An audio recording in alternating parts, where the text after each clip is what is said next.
오늘 하나의 말씀 보도록 하겠습니다. 마태복음 12장 46절에서 50절 말씀인데요. 우리 같이 읽도록 하겠습니다. 시작. 예수께서 무리에게 말씀하실 때 그의 어머니와 동생들이 예수께 말하려고 밖에 섰더니 한 사람이 예수께 여짜오되 보소서, 당신의 어머니와 동생들이 당신께 말하려고 밖에 서 있나이다 하니, 말하던 사람에게 대답하여 이르시되 누가 내 어머니며 내 동생들이냐 하시고 손을 내밀어 제자들을 가리켜 이르시되 나의 어머니와 나의 동생들을 보라. 누구든지 하늘에 계신 내 아버지의 뜻대로 하는 자가 내 형제요 어머니이다 하시더라. 감사합니다. 오늘 말씀은 여러분들이 또 잘 아는 내용입니다. 너무나 또 황당할 수 있는 내용들. 그런데 저번에 제가 말씀을 드렸던 부분과 연속으로 이어서 가짜 예수에 대한 이야기를 오늘 하려고 합니다. 그래서 우리가 오늘도 이 시간에 하나의 말씀을 통해서 우리의 인지의 부조화를 깨고 정말 성경이 말씀하시는 예수 그리스도의 행적과 말씀들이 무엇인지를 깨달아서 그렇게 살아가는 우리 모두가 되길 소원합니다. 이제 키노트 한번 들어주시면 감사하겠습니다. 레온 페스팅거라는 사람이 있었습니다. 심리학자이죠. 1957년에 이분은 중요한 심리학적인 어떤 그 증상들을 설명합니다. 그래서 저번에도 이야기 드렸듯이 외계인이 이 땅에 와가지고 미국이죠. 미국에서 외계인들이 와서 여기 있는 사람들 다 종말시키고 남은 사람들 구원하겠다 이렇게 이야기를 합니다. 거기에 따라서 사람들이 다 준비를 하죠. 그래서 몸의 특징이 뭐냐면 금속을 붙이고 있으면 구원을 못 받는다는 겁니다. 그래서 구원을 못 받으면 안 되니까 몸에 있는 금속을 다 떼었어요. 뭐 여러 가지 보석류나 이런 거 다 떼고, 뭐 심지어는 지퍼나 이런 금속류가 있는 것들도 다 잘라서, 그래서 그날을 기다리고 있었습니다. 그래서 1957년 12월 21일 그날이 다가왔고 시간이 지났을 때 종말은 일어나지 않았죠. 그런데 여기서 이 사람들은 이렇게 정신승리를 하고 맙니다. 우리가 이렇게 열심히 하니까 외계인들이 우리의 소원을 들어줘서 종말을 늦췄다 이렇게 이야기를 합니다. 그리고 나서 몇 번의 유예가 있었지만은 결국 종말은 일어나지 않았습니다. 그럴 때마다 이단의 분파들은 더 많이 늘어났죠.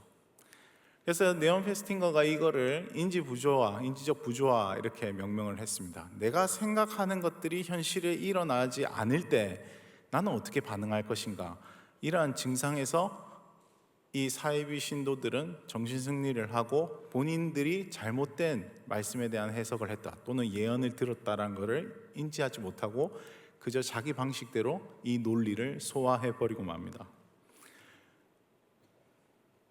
마태복음 16장 17절에서 시몬 베드로가 이렇게 말했죠. 선생님은 살아계신 하나님의 아들 그리스도입니다. 이 시몬 베드로는 중요한 그 교회가 모태가 되는 고백을 했던 것입니다. 그런데 사실 베드로는 이 총론은 알고 있었지만은 강론을 모르고 있었습니다. 하나님의 거대한 세계에서 어떤 포괄적인 고백들을 성령을 통해서 했지만 자신의 삶의 실천적이면서 지금 있는 예수 그리스도를 내가 어떻게 섬겨야 될지에 대한 아무런 삶의 매뉴얼이 갖추어지지 않았던 것이죠. 그래서 베드로는 이렇게 이야기합니다. 주님 안 됩니다. 주님이 돌아가시는 것 안 됩니다. 절대 안 돼요 하고 리부크, 꾸짖는 장면까지 나오게 됩니다. 그래서 예수님이 이제 내 뒤로 물러서라 이렇게 이야기하죠. 그래서 우리가 봤을 때 베드로도 역시 인지부조화를 겪었다는 것입니다.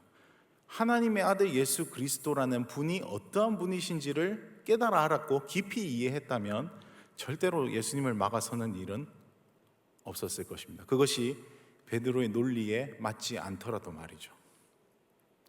그래서 우리는 우리의 인지부조화적 생각들을 생각해 볼 수 있다고 했습니다.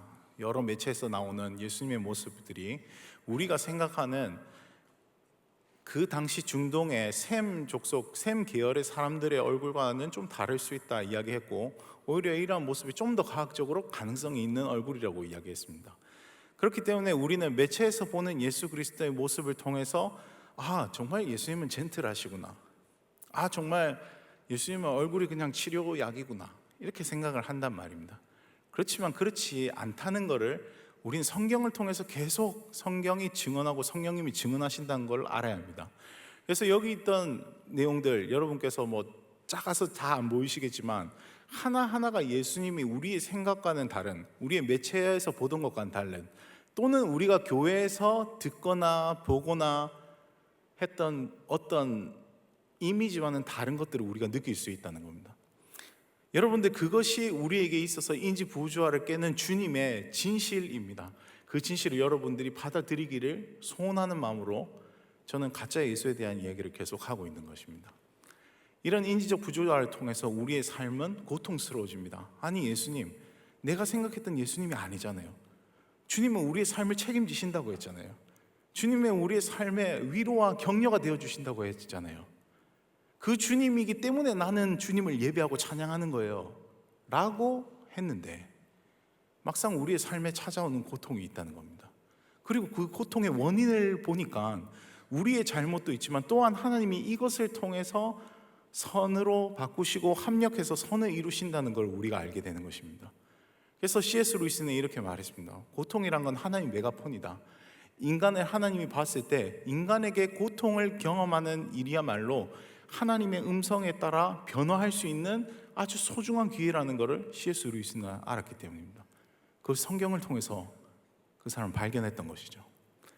그래서 우리는 진짜 예수를 찾기 위해서 예수님은 우리의 생각들에 있는 가짜 예수의 모습이 아니라는 것, 진짜 예수를 알려면 성경을 통해서 가감없이 예수님의 모습을 봐야 된다는 것, 그리고 여러분의 감정, 우리의 감정과 기분과 태도가 정말로 성경적인지를 확인해 보아야 된다고 우린 저번에 이야기했습니다.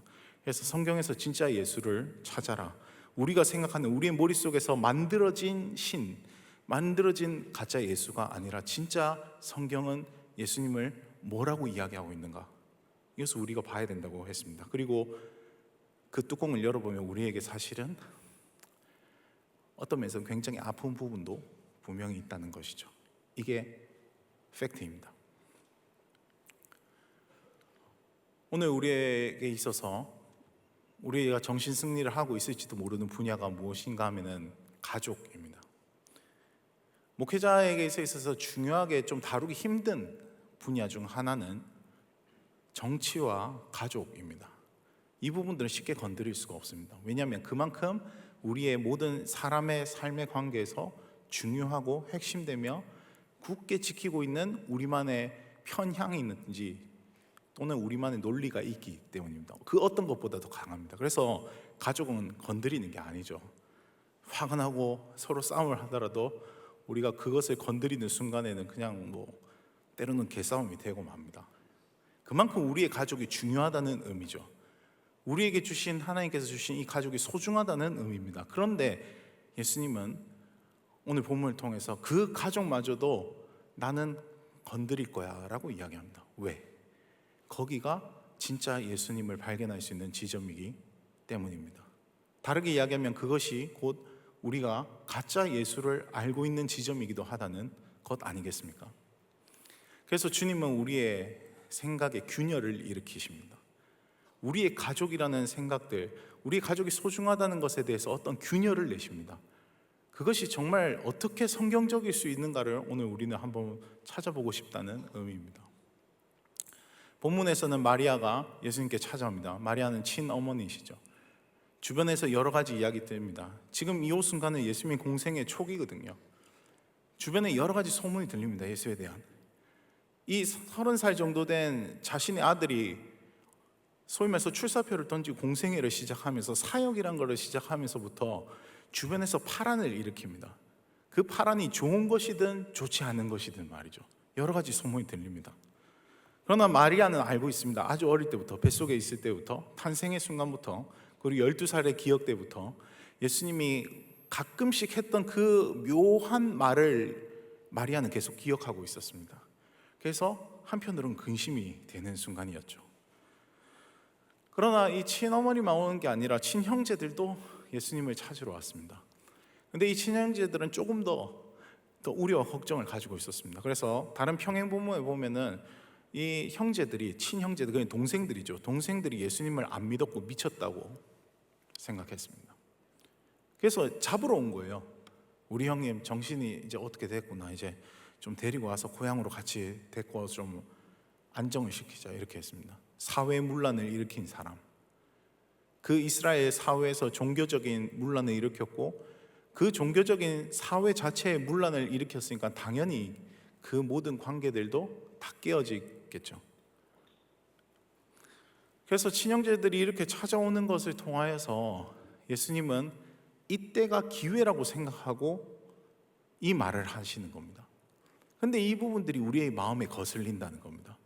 어머니도 거슬리고 형제들도 거슬리고 심지어는 거기 있는 제자들도 거슬립니다. 왜? 제자들은 내 피 한 방울 안 섞였는데?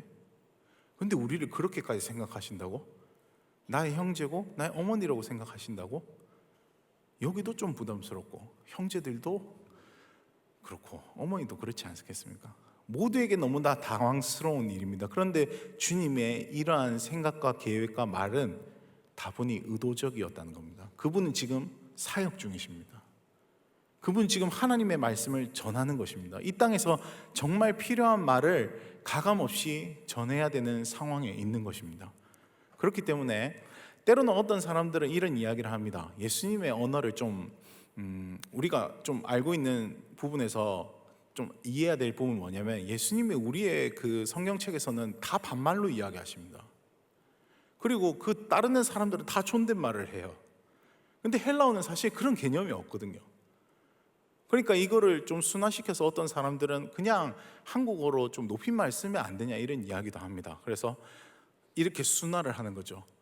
여기 누가 나의 형제고 누가 나의 어머니입니까? 여기 있는 분들이 나의 어머니와 나의 형제들입니다. 이렇게 존대를 하는 거죠. 근데 사실 들어보시면 알겠지만 존대를 하더라도 내용 자체가 파격적이고 듣기 힘듭니다. 그런 저항감을 느낄 수 있습니다. 그렇기 때문에 오늘 내용은 어떻게 이해하는 것이 좋으냐면은, 예수님이 그 어떤 표현의 방법과 전달 방법을 했던 것보다 중요한 것은 예수님의 내용 그 자체의 메시지라는 것입니다. 때로는 우리도 성경도 마찬가지고 하나님은 어떤 딜리버리한 장치들, 전달하는 장치에서 약간의 낯설음과 약간의 어려움을 우리에게 주십니다.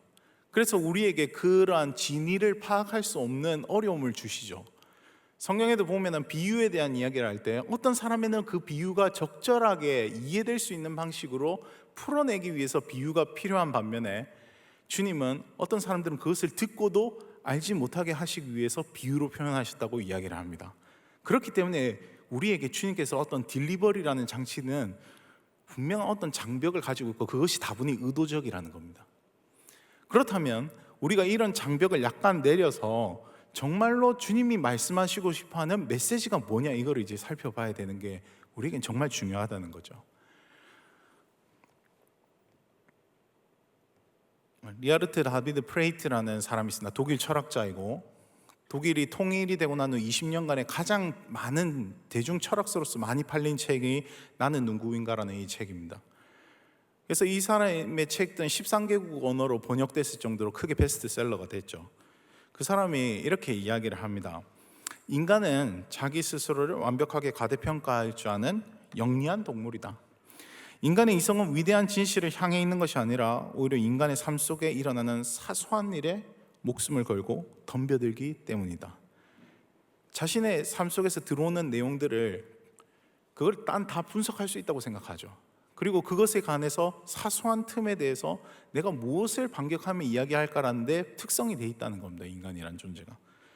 그래서 EBS에서 이야기한 강의 내용 중에 이런 것이 있습니다. 양심의 가책을 피하려 할 때 인간은 어떤 세 가지 특징을 나타낸다. 첫 번째, 나를 지적하는 사람을 깎아내린다. 두 번째, 다른 사람보다 나를 덜 나쁜 사람으로 만든다. 세 번째, 그 모든 디스커션한 상황에서 외면한다. 이렇게 세 가지로 이야기를 하는 겁니다. 타인의 비난을 거부하며 평생 자신의 기만을 유지한 채 살아갈 수 있는 것이 인간이라고 이 철학자는 이 인간을 이렇게 정의합니다. 그런 상황을 좀 이야기해 보면 우린 예수님에 대한 전달 방식에 대한 문제를 계속 거론하지만 사실은 그 메시지 자체에 대해서는 크게 관심이 없다는 거죠. 근데 중요한 것은 주님께서는 그 어떠한 장벽을 임의로 놔두시고 진짜 중요한 건 그 속에 있는 알맹이야, 이렇게 이야기를 하신다는 것입니다. 우리에게 있어서 가족이란 어떤 의미입니까? 보통 가족을 이제 여기 있는 국가법령센터에서 나온 가족기본법에는 가족이라는 것은 혼인하고 혈연을 대고 입양한 것을 말하며 그런 관계성 속에서 부양하고 양육하고 교육하는 관계를 말한다, 이렇게 이야기를 합니다. 즉 말해서 가족이라는 것은 입양을 하는, 피가 안 섞여도 되는, 혈연 가족이라고 하지만 피가 안 섞여도 가족이 될 수 있다는 거죠. 그리고 혼인을 하는 관계에서도 결혼을 해야지 꼭 되느냐? 근데 지금의 법센터에서는 사실혼 관계도 가족으로 인정을 합니다. 그리고 그 안에서 부양과 양육과 교육을 하죠. 가족이란 무엇인가? 특히 오늘 이야기하는 이 혈연 가족과 영적 가족을 제가 나누어서 이야기를 할 것입니다. 혈연 가족은 우리 피부치 같은 이런 관계입니다. 우리에게 실제로 있는 우리의 가족들 말합니다. 이 가족들은 서로를 무조건적으로 신뢰하는 사이, 요람에서 무덤까지 볼 사이입니다. 관용을 베풀 수 있는 자리죠. 자신과 비슷한 성향의 사람들이 태어나고 그 사람들과 함께 어울립니다. 어떤 면에서 우리에게 정말 하나님께서 주신 소중한 기본 단위의 관계이죠. 그렇다면은 주님이 오늘 이 이야기를 하실 때 혈연 관계가 가장 중요하다고 이야기를 했다면은 우리는 이 혈연 가족에 대해서 부작용과 문제점들을 발견할 수 없을 것입니다. 그런데 현실은 그렇지 않죠. 우리는 가족이라고 할 때 현재 상황에서 이런 일들을 겪습니다. 2명이 결혼하고 1명이 이혼하고 합니다. 자녀를 등지고 자신의 삶을 찾는 부모도 있습니다. 부모의 재산을 위해서 파렴치하게 철몽피로 응수하는 등골 브레이커 같은 사람도 있죠. 가족이 하도 많이 치니까 어떻게 하냐면 개나 고양이한테 유산을 상속하는 시대입니다. 이거 하나랑 결혼하는 시대죠. 가까운 가족끼리 재산 분쟁하고 거대 기업들이 회장직을 두고 자신의 가족 안에서 암투를 벌입니다. 멀리서 뉴스에 나올 법한 이야기만 있는 게 아니라 우리의 상황의 실제에서도, 우리 주변에 있는 사람들 안에서도 여러분들이 순모임을 어느 정도 깊게 했다면 각자의 가족에서 일어나는 어려움들과 고통들을 여러분들은 이야기 들으셨을 수 있을 것입니다. 그렇기 때문에 주님은 우리에게 이야기하는 거죠. 혈연 가족이 정말 중요하고 완벽하다면 왜 내가 이런 말을 할까? 라고 우리에게 질문하는 것입니다. 그 당시에 헬라 유대 지역에 있던 이 사람들도 마찬가지였습니다. 여러분들 보시면 알겠지만 요한복음 12장에서 있는 내용들을 보면은 사람들이 출교당하는 것을 무서워합니다. 그 공동체에서 축출당하는 것을 무서워합니다. 아까 그 친형제들과 어머니의 걱정일 수 있는 그 부분들이 다른 부분에 또 얼마든지 나옵니다. 예수를 섬기니까 출교를 당할 것 같은 거예요. 그 공동체에서 아무것도 이제 할 수 없을 것 같다는 생각이 드는 겁니다. 이런 일들이 너무나 비일비재한데 그 출교를 당한 걸 두려워하는 관계가 어떤 관계였냐? 혈연 관계였던 거죠. 자신의 부모님이 소경이 눈을 떠서 예수 그리스도가 눈을 뜨게 했는데 그걸 가지고 내가 증인 못 삼겠습니다. 나 증인 못 하겠습니다. 이렇게 이야기합니다. 왜? 나 그거 이야기하면은 찍힐 거니까. 찍히면 출교. 출교면 뭐 아무것도 살아갈 수 없는 거죠. 그게 들어와서 자신의 자식에게 그냥 물어보라고 퉁을 칩니다. 보호해줘야 되고 어쩌면 무조건은 사랑으로서 감싸줘야 되는 혈연관계의 편이 내 편이 되지 못한다는 것을 오늘 성경에도 보면 알 수 있습니다. 우리 상황에도 있어서 혈연관계에 한계점이 있다는 걸 알 수 있습니다. 바로 우리에게는 참 받아들이기 힘들고 또 받아들인다 이해했지만은 정말 납득하기 힘든 감정들이 뭐냐면 구원의 문제입니다. 우리는 각자 주님 앞에서 믿음으로 구원을 얻습니다. 천주교나 여러 종파에서 나의 가족의 도움으로 인해서 내 가족이 천국으로 가는 일들은 없습니다. 우리는 각자 주님 안에서 구원을 고백해야 되고 믿음을 고백해서 구원을 얻습니다. 그렇기 때문에 너무나 안타깝게도 우리는 이것을 인정하는 신앙을 살고 있는데 그게 뭐냐면 우리 가족 중에 누군가는 주님의 나라에서 못 볼 사람들도 있다는 것입니다. 우리에게 있는 엄연한 팩트입니다. 여러분들 이것에 대해서 어떻게 생각하십니까? 이쯤에서 사실은 우리는 경각심을 갖고 두 가지 케이스에 대해서 잘 생각해 봐야 됩니다. 우리 밸런스가 굉장히 중요합니다. 나는 신인을 통해서 여러분들이 교주의 활동들을 보신 적이 있을 겁니다. 꼭 이것이 아니더라도 주변에 많은 사람들 중에 사이비로 간 사람들은 대부분 영적 가족들이 정말 중요하다 이렇게 생각하고 삽니다. 그 영적 가족을 위해서 혈연 가족은 그냥 놔둬도 된다고 생각합니다. 그런데 그렇다면 우리가 성경에서 생각하는 이 관점과 사이비 이단과 뭐가 차이가 있는 거죠? 그래서 주님은 나중에 차후에 이런 부분들을 풀어가십니다. 예수님은 사실은 이 혈연 가족이 영적 가족으로 되는 과정에 있어서 어떻게든 하나님의 말씀을 선포하고 설득하시지만은 강요하지 않습니다. 예수님은 그들의 마음을 변화시킬 수 있는 충분한 신적 능력이 있음에도 불구하고 그들의 자유의지를 존중해 주시는 것입니다. 가족은 그런 것이죠. 서로의 자유의지를 존중해 주는 것입니다. 그런 면에서 보자면은 우린 사이비 교주와 또는 사이비와는 다른 면이 있다는 겁니다. 영적 가족이 중요하지만 그러나 우리는 그 영적 가족으로 세뇌시키거나 강요시키지 않습니다. 온전히 구원과 결속은 그 사람의 선택에 의해서 우리가 그것들을 존중하는 입장에 있습니다. 물론 가슴은 매우 아픕니다. 같이 하지 못할 때는요. 이것이 아웃사이드의 일이면 인사이드에도 그런 일들이 있습니다. 우리 안에도 여전히 아까 이야기했던 인지부조화, 내 혈연 가족이 제일 중요하다.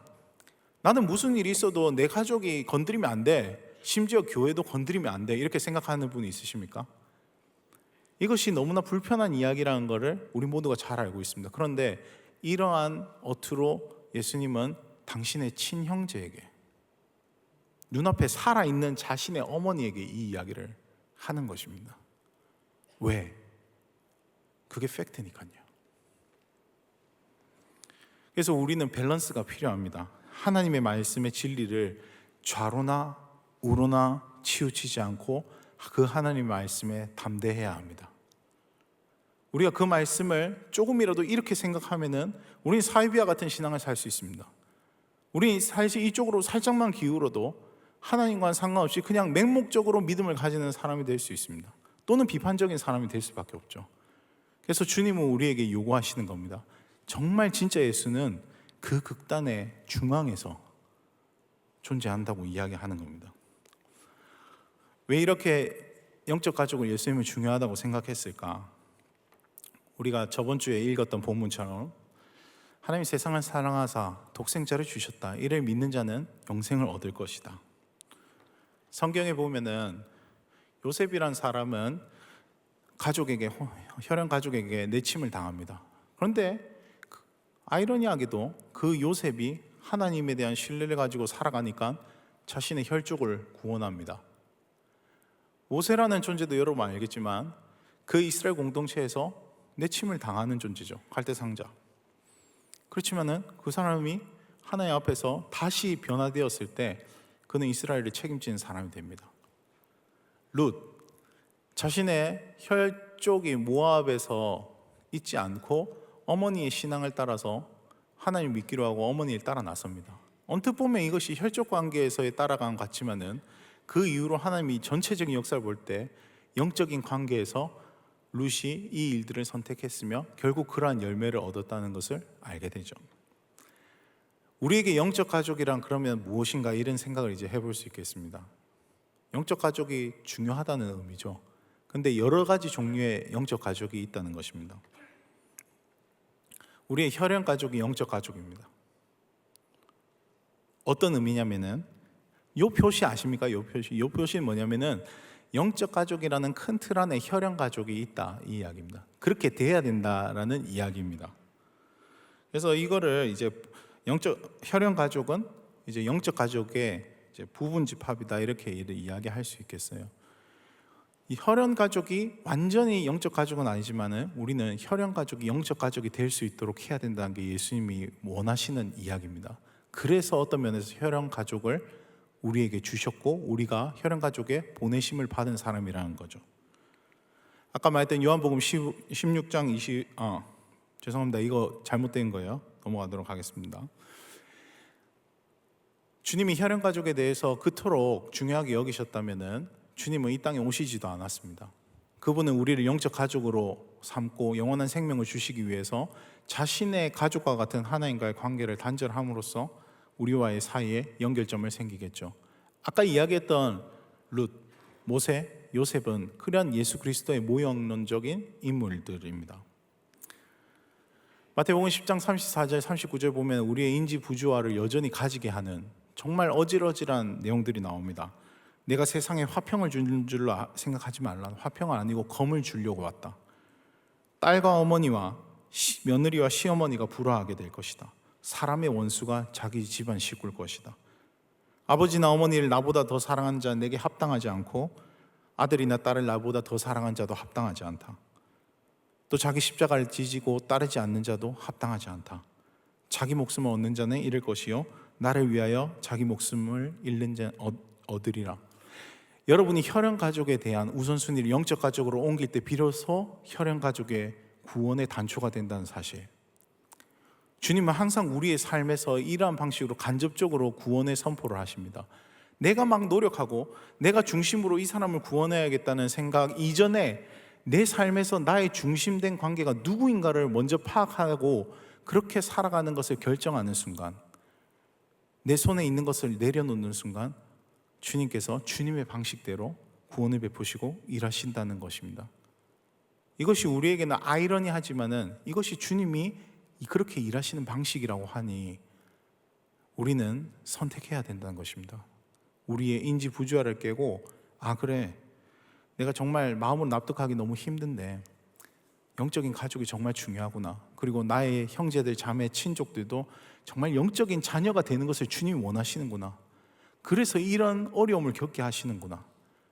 사람의 고통을 주는 것은 그 고통을 통해서 사람이 변화할 수 있는 기회를 얻게 하십니다. 우리에게 있어서 이 문제를 생각해 보도록 계속 생각해 봤으면 좋겠습니다. 우린 저번 주에 사랑 나눔 축제 했습니다. 이도 목사님 모시고 복음은 축제고 예배는 축제이며 정말로 믿는 그 한 사람의 영혼을 통해서 하나님 기뻐하시고 우리 모두가 즐거워하는 함께 만들어가는 예배, 축제. 사실은 영적 가족에 대한 이야기라는 것입니다.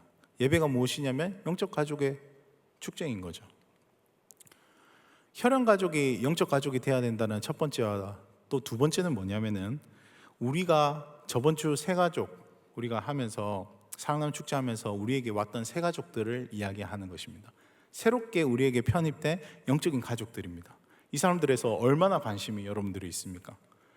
저번 주에 새 가족반 이제 2부 같은 경우 3부도 뭐 했겠지만 우리 이렇게 축하를 하면서 그들을 응원했습니다. 같은 영적 가족으로서 셀러브레이션 했습니다. 같이 잘 지내면서 하나님 나라를 추구하면서 살아가자고. 그리고 더 나아가서 우리의 혈연 가족까지 정말 영적 가족으로 이끌어낼 수 있는 사람들이 되기 위해서 우리는 이 일들을 했습니다. 우리 주변의 새 가족들, 이 교회에서 처음 오신 사람들, 아주 오래되신 분들이라면은 새 가족들 모르고 자기들끼리 그냥 잘 지낼 수도 있습니다. 그러나 그렇게 하지 말라는 거죠. 영적인 가족이 중요한 것들은 정말로 아빠, 엄마 미워하는가, 형제, 자매, 뭐 누가 더 좋고 나쁘고 이게 아니라 모두를 품어내는 일이기 때문입니다.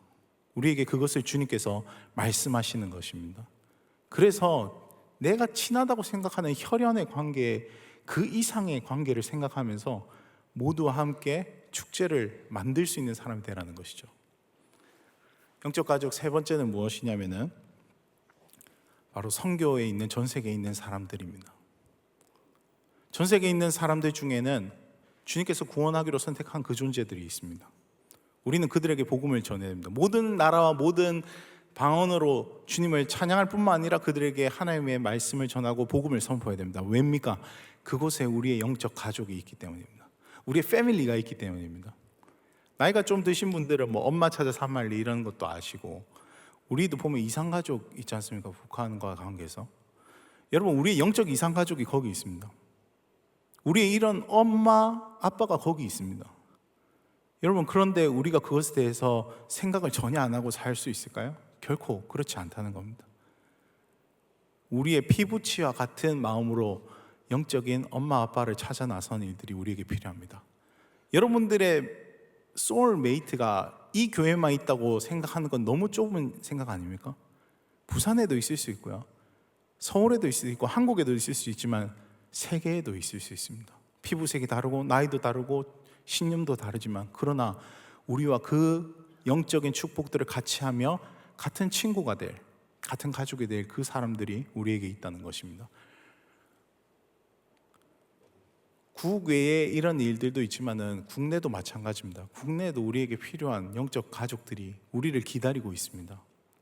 그런 의미에서 볼 때 하나님의 나라의 거대한 가족들, 얼마나 그런 사람들 만나는 것에 대한 가슴 벅참이 있으신지요.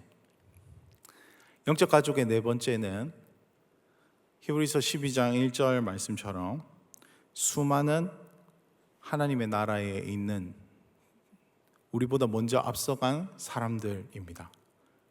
이분들이 우리의 영적 가족입니다. 이러므로 구름과 같은 허다한 증인들이 있으니 모든 무거운 것과 얽매이기 쉬운 죄를 벗어버리고 인내로써 우리 앞에 당한 경주를 하며, 우리는 그들이 허다한 증인으로 있는 스타디움에 우리는 인생이라는 트랙을 걸어가고 있고 또 달려가고 있는 사람들입니다. 우리 앞서서 있던 신앙의 선배들이 가만히 놀고 먹고 하는 게 아닙니다. 우리를 위해서 응원하며, 여기 있는 증인이라는 의미는 관람자라는 뜻입니다. 응원자라는 뜻입니다. 우리의 삶을 응원하고 있습니다. 예수님만이 우리를 격려하고 위로하는 것이 아니라, 성령님만이 아니라 거기는 모든 하나님의 사람들이 우리의 가족이기 때문에 우리를 응원하는 겁니다. 주님을 머리로 해서 우리 모두는 형제 자매인 거죠. 그래서 여러분들 성경을 보시면 정말 위대한 사람들이라 하지만은 여러분들 조금만 더 생각해 보시면 이들이 우리의 형제이고 자매입니다. 우리의 말로 순화하면은 우리의 형들이고요, 우리의 누나이고요, 우리 오빠고 우리의 언니입니다. 그래서 베드로 오빠입니다. 룻 언니고요. 그 생각 해보셨습니까? 그뿐만이 아닙니다. 사도시대에 있던 수많은 사람들, 그 이때 있었던 속사도 사람들, 교부 사람들, 그리고 피를 흘려 순교한 종교개혁자들도 우리의 형과 누나와 언니들입니다. 그리고 복음의 부흥 시대를 열었던 사람들, 그리고 한국에 복음을 전해줬던 사람들, 그리고 그 복음의 수혜를 이루어서 한국교회 부흥을 일으켰던 우리의 멘토들이 우리의 형들과 우리의 누나로서 존재하고 있습니다. 그 존재들이 지금 우리의 삶을 응원합니다. 왜냐하면 우리가 지금 현역이거든요. 우리가 지금 대표 선수거든요. 그들은 모든 여정을 마치고 은퇴했습니다. 이제 우리의 차례가 계속 있고 그들은 우리를 응원하고 있는 것입니다. 제가 미드저니를 통해서 이런 그림을 제가 한번 만들어 봤습니다. 미드저니 저번에 이야기했죠. 그림 만들어주는 프로그램이라고. 우리의 신앙의 선배들이 우리를 향해서 앞으로 이렇게 달려올 것입니다. 우리가 그분을 만나는 날, 주님이 오시는 날, 아까 우리가 찬양했지만 부활의 날 때 이분들은 우리에게 쌍수를 들면서 환영할 것입니다. 왜냐? 이분들은 우리의 가족이거든요. 동생아, 정말 수고했지. 고생 많았어. 너 어려운 거 다 알고 있었어. 내가 말을 할 수는 없었지만은 진짜 너 너무 많이 수고했다. 너무 응원한다. 주님의 날에 우리는 이런 모습으로 만나게 되지 않을까요? 우리가 한번 이런 상상을 해봅니다. 저번 주에 5월 19일에는 팀 켈러 목사가 하나님 품에 안겼습니다. 팀 켈러 목사는 우리 복음주의권 교회, 개혁주의권 교회에서 수많은 여러 가지 인사이트를 주셨고 너무나 감사한 내용들을 가지고 있고, 한국 교회에서도 미래에 대한 교회에 대한 걱정과 또 개척에 대한 의사들을, 여러 가지 좋은 인사이트를 주신 분입니다. 이분이 이렇게 이야기를 했습니다. 맨 끝에만 볼게요. I'm ready to see Jesus. 나는 주님 볼 준비가 됐습니다. 난 주님을 더 이상 기다릴 수가 없어요. 나를 보내주십시오. 어디로? 집으로. 아들이 그 팀켈러의 마지막 이야기를 듣고 트위터로 메시지를 우리에게 전해 주었습니다. 팀켈러 목사는 알았던 거죠. 혈연 가족도 중요하고 이 땅에 있는 모든 사람한테 감사하지만, 그러나 내 집은 여기가 아니라는 것. 나의 진짜 영적 가족들은 예수 그리스도 안에 있는 사람 안에서만 가능하다는 걸 알게 됐죠. 그래서 자신의 집을, 천국을 홈이라고 이야기했고 나를 보내달라고 이야기했습니다. 혈연 가족인 아들들과 아내는 서운했을까요? 그렇지 않습니다. 그들의 고백도 역시 우리 아버지를 그렇게 보내준 것에 대한 감사와 기쁨으로 화답했습니다. 여러분들, 이것이 혈연 가족을 뛰어넘는 영적 가족 안에서의 기쁨과 감격입니다.